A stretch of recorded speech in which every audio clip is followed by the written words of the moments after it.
What if everything you've been taught about success was never meant to make you free, but to keep you obedient?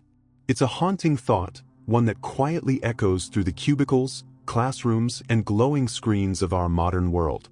Every day, billions wake up to chase something called success. We sacrifice sleep, time, even relationships, believing that one day, after enough effort, we'll finally make it. But what if that dream, the corner office, the luxury car, the admiration of others, isn't really our dream at all? What if it's a script handed to us long before we ever learn to question it? Society whispers to us from birth, be someone, do something, become something. It doesn't tell us why. We inherit desires as if they were DNA, a collective fantasy of achievement, validation, and applause. But beneath that glittering promise lies something darker, conformity disguised as ambition. The system doesn't want thinkers, it wants performers. It rewards obedience dressed as effort. Jean-Paul Sartre called this phenomenon bad faith, the act of lying to oneself in order to avoid the unbearable weight of freedom. Because true freedom, Sartre said, is terrifying. It demands that we define ourselves, that we accept there is no fixed meaning, no universal formula for success. And that's a truth most people would rather not face. So instead, we perform. The corporate worker smiles through exhaustion, convincing himself that his endless meetings and metrics are proof of purpose. The influencer curates her life pixel by pixel, confusing validation for self-worth. The artist checks analytics more than the art itself, believing that numbers can measure meaning. We've all become actors in a theater of illusions, selling pieces of our authenticity to play roles that society approves of. We call it career progression, personal branding, networking. But maybe it's something far more sinister, a ritual of self-denial disguised as growth. The world tells you that success means climbing, higher titles, larger audiences, bigger homes. Yet every step up often feels emptier than the last. Because what you're really climbing is not a ladder, but a cage. A cage built from expectations, your parents, your cultures, your generations. And when you finally reach the top, you realize there's no view, only mirrors. Mirrors reflecting back everything you thought you escaped, showing the faces of everyone you tried to impress. You've become the person the world wanted you to be, not the person you were meant to become. That's the poison of over-defining success. It makes you forget that freedom and fulfillment were never meant to be trophies. They were meant to be states of being. And so, before we go further, ask yourself, what if your success is just another illusion? What if you are not living your life, but performing someone else's dream? To understand the illusion of success, we must first trace where it began. Not in the heart of the individual, but in the machinery of society. Once upon a time, success meant something entirely different. It was not a number, a status, or a social currency. It was moral, even spiritual. Success was measured by integrity, by one's ability to live truthfully within their values. But something changed, something profound and irreversible, when the age of industry began to rise. With the Industrial Revolution, humanity entered a new covenant, not with God, not with nature, but with production. Factories needed workers. Workers needed motivation. And motivation needed a myth. The myth of success was born, not as a dream of fulfillment, but as a mechanism of control. It told people that their worth could be measured, in hours, in wages, in results. What was once soulful became mechanical. The human spirit was repackaged into productivity. Sartre would have seen this as the birth of bad faith on a mass scale. The moment when human beings, frightened by the vastness of their freedom, began to hide behind systems that told them what to value, what to chase, and who to become. It was easier that way. To be told you are successful if you conform is safer than confronting the chaos of defining success for yourself. By the early 20th century, capitalism had perfected this illusion. It didn't just sell products, it sold identity. The rise of advertising turned success into a commodity. You weren't buying soap, you were buying self-respect. You weren't purchasing a car, you were purchasing dignity. Every billboard whispered the same seductive promise. You can become someone, if you just buy this. And we believed it. After World War II, the myth evolved into something grander, the American dream.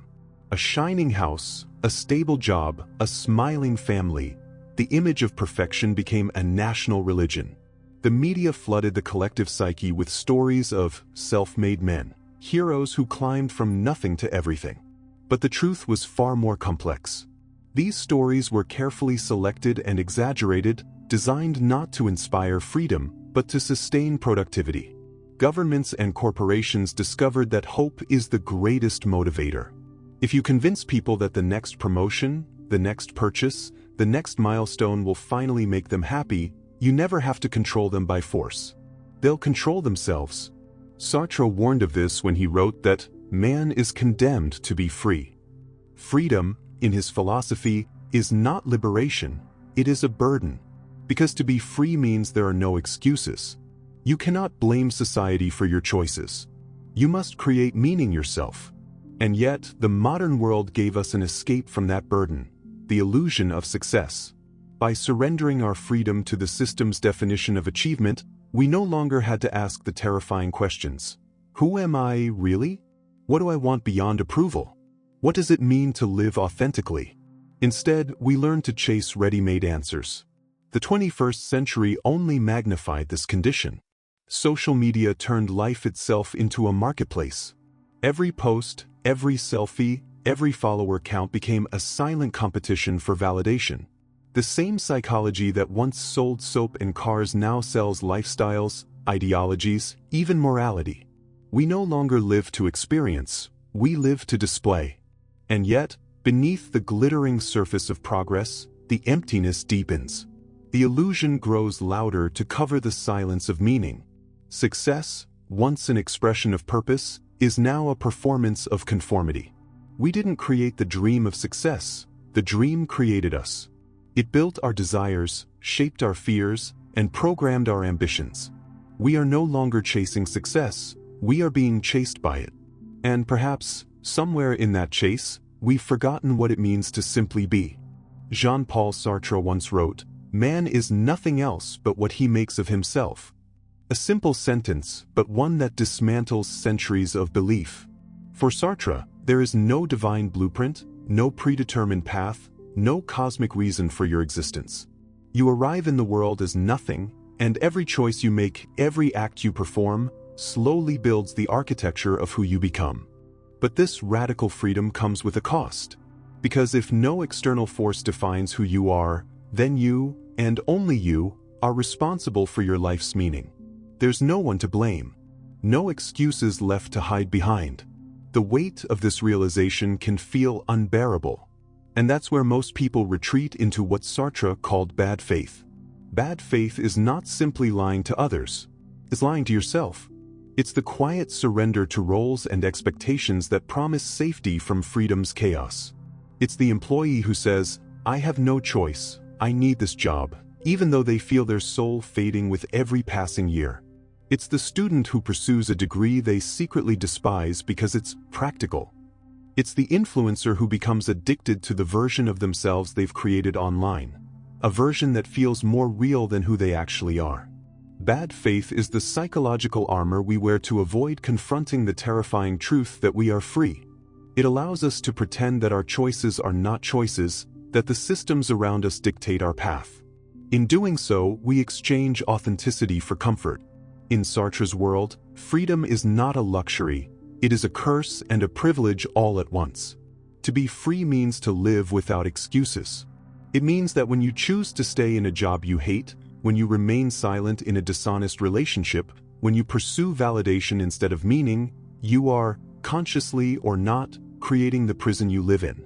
Sartre's philosophy reveals a paradox at the heart of the modern success myth. We claim to seek freedom, financial freedom, creative freedom, social freedom, yet every version of freedom offered to us is a carefully disguised form of dependence. We are told to climb corporate ladders, build personal brands, and chase self-improvement, but rarely are we asked whether these pursuits align with our essence, or if we even know what our essence is. To exist, according to Sartre, precedes essence. Meaning, we are not born with a defined purpose. We must invent it moment by moment, through our actions. But modern society has reversed this order. It tells us that essence comes first, that who we are must fit into categories, identities, and titles. You are successful if you have this degree, this income, this lifestyle. The world hands you a script, and you begin to perform it, forgetting that you were meant to write your own. Consider the worker who dedicates their life to a company that sees them as replaceable. They wake up every day, telling themselves they must do this to survive. But in truth, they are not being forced, they are choosing. Choosing security over self. Choosing predictability over purpose. It's not that they lack freedom, it's that they fear it. Sartre's concept of bad faith is brutal because it strips away the illusions we use to justify our choices. It forces us to face the raw fact that every compromise, every submission to societal pressure, is still an act of our own making. Even not choosing is a choice. And so, the tragedy of modern success is that it disguises itself as freedom while functioning as obedience. We chase goals that are not ours, wear masks we never designed, and call it ambition. We measure our worth in external validation because it spares us from confronting the terrifying question, what if I define success on my own terms, and fail? But Sartre would argue that to fail authentically is infinitely more human than to succeed in bad faith. Because at least, in failure, you were the author of your life. The self-made prison of modern success is not built by society alone.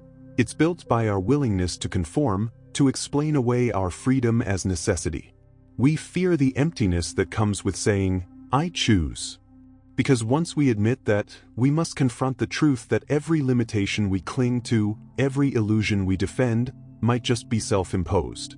And so, the real question isn't whether you are successful.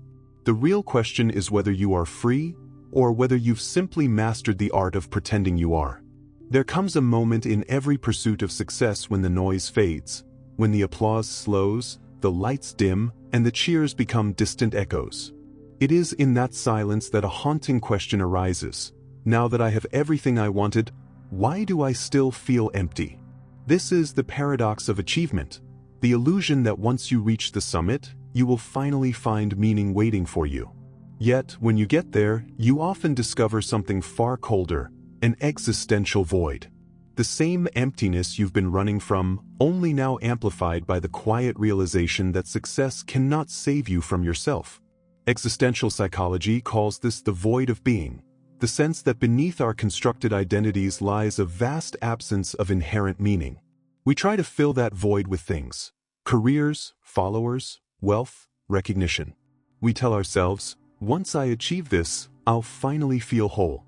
But every time we reach the next milestone, the feeling fades faster. Like drinking salt water, the more we consume, the thirstier we become. Carl Jung once said that what we resist, persists. The more we try to escape our inner emptiness through achievement, the more powerful it becomes. Because success in the modern world is not a measure of fulfillment, it is a mask that hides despair. We chase goals, not because we desire them, but because we fear what will surface if we stop running. In the quiet corridors of power and wealth, this truth becomes unbearable. The CEO who has everything but cannot sleep. The celebrity adored by millions yet suffocated by loneliness. The student who breaks under the weight of perfectionism, believing their worth exists only in grades and accolades. These people are not exceptions. They are the natural outcome of a society that teaches us to build identity around performance. When you build your worth on achievement, you become trapped in what psychologists call conditional self-esteem, the belief that you are valuable only when you succeed. And the tragedy of conditional self-esteem is that it transforms success into a prison. Because now, every mistake threatens your very sense of self. Every failure feels like death.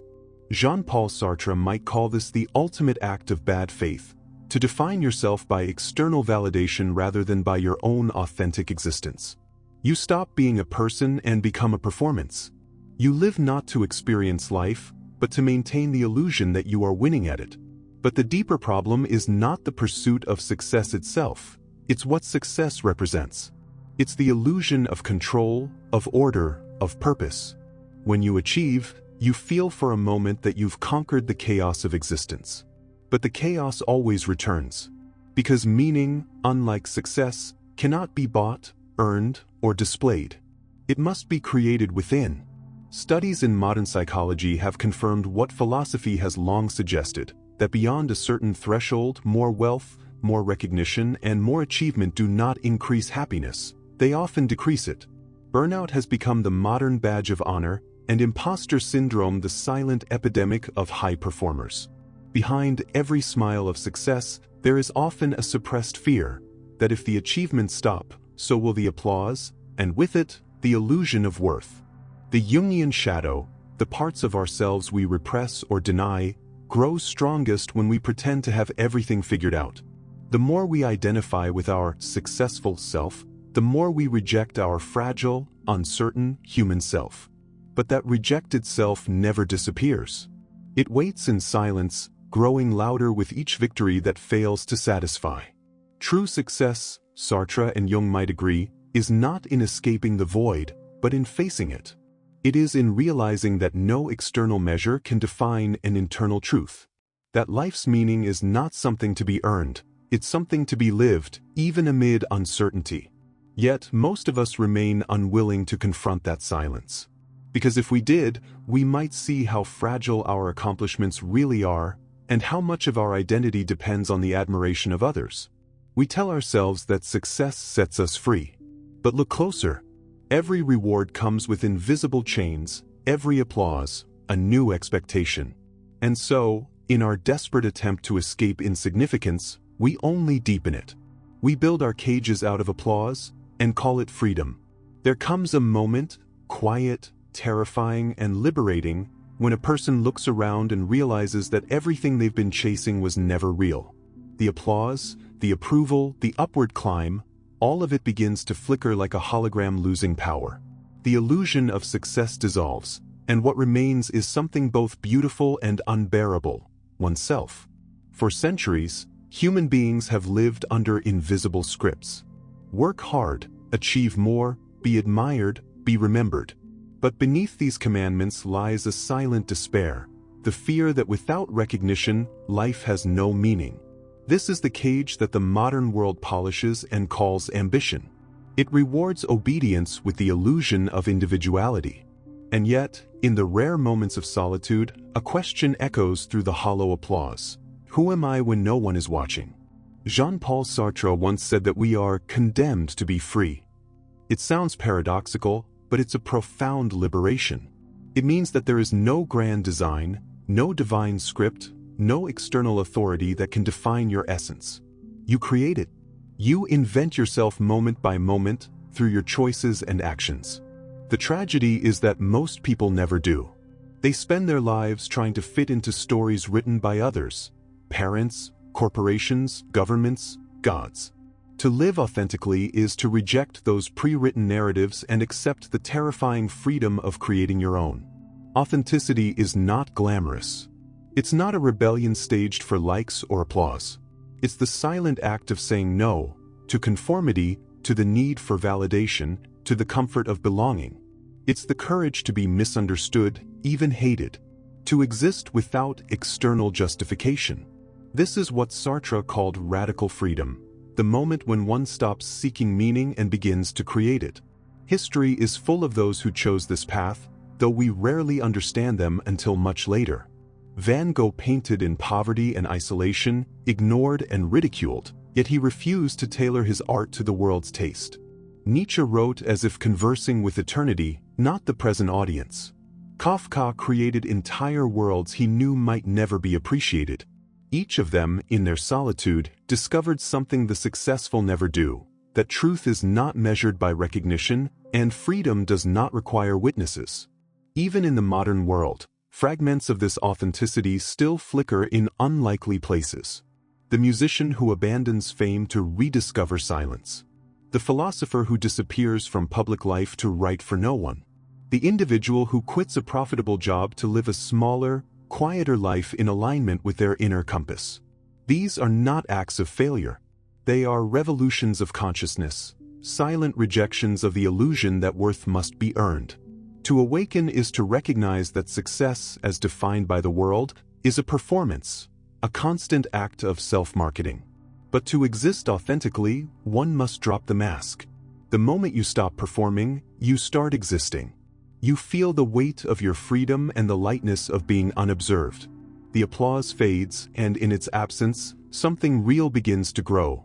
A self that no longer needs to be seen to be alive. This awakening is not a one-time event, it is a daily rebellion. Every morning, the illusion tries to pull you back, through advertisements, comparisons, and the endless demand to prove your worth. And every morning, you must quietly refuse. You must remind yourself that meaning is not waiting to be discovered somewhere out there, it is built from within. The world will not celebrate your liberation.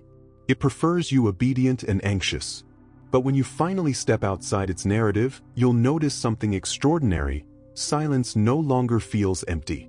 It feels alive. You begin to understand what freedom truly is, not the ability to do whatever you want, but the courage to exist without needing anyone's permission. And perhaps that is the final awakening, realizing that life's greatest victory is not to be admired, but to be real.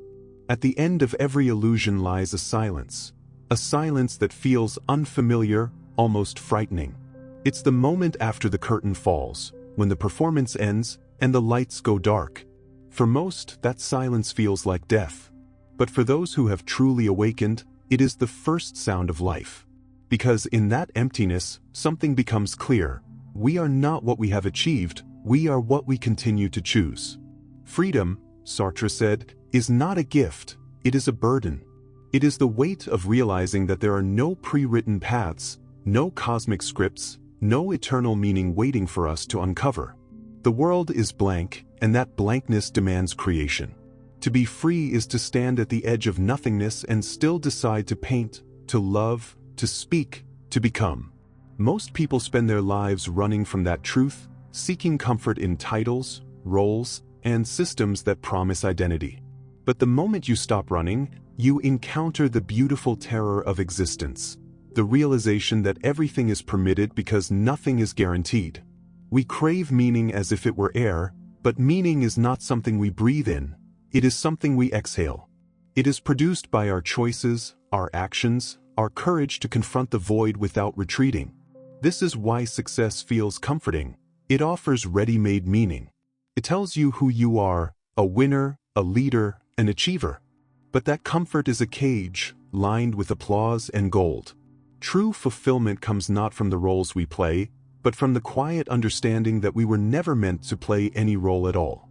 To live authentically is to stand in uncertainty and not be destroyed by it. To look at the absurdity of existence, the chaos, the pain, the brevity of life, and still choose to create, to love, to move forward. It is to become both nothing and everything at once. Nothing because no fixed identity can contain you. Everything because in that emptiness, infinite possibilities exist. Freedom, in its purest form, is not about power or control. It is about acceptance. The acceptance that we are temporary, fragile, and incomplete. Yet in that incompleteness lies our greatest strength. Because when nothing is predetermined, every act, every choice, every moment becomes sacred. You are not confined by what you were or what others see. You are the constant act of becoming, fluid, evolving, and undefined. And perhaps that is the quiet miracle of existence, that from nothing, consciousness emerges.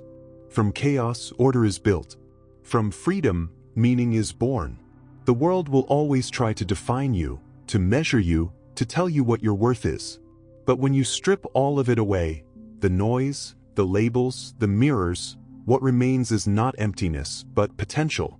You are not what you achieve. You are what you choose to become, even when no one is watching.